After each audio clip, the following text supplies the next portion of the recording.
Decision day postponed. The Trump grand jury was unexpectedly canceled Wednesday, as new reports suggest that Trump may actually want to be indicted. I am told he will want to make a spectacle of this. He welcomes the idea of being paraded by the authorities before a throng of reporters and news cameras, and is said to have described the potential spectacle as a fun experience. We spoke to former Trump aide Sam Nunberg. He doesn't want anyone to believe that he's scared. He doesn't want anyone to believe that this is really a threat to him and that he's not in charge. And we're getting new insight today into what it's like inside the grand jury room here at the courthouse in downtown Manhattan. Trump's former campaign manager, Kellyanne Conway, and pro-Trump attorney Robert Costello were called as witnesses. You can't have your lawyer with you. They have to wait outside.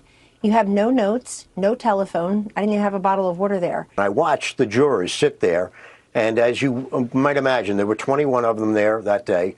Probably 5 or 6 would not be nodding their head unconsciously up and down when I would be making the points. If Trump is indicted, he'll be processed at the courthouse. Will he have a mugshot? Will he be fingerprinted? Where would all that go down? That happens probably in this building. This is central booking for Manhattan. Former NYPD detective Michael Alcazar showed us the back entrance where he believes Trump might enter the building. When we make an arrest, when I was in the squad, this is the entrance where we would drop off the prisoner. As you can see, no one knows this area. There's no protesters here.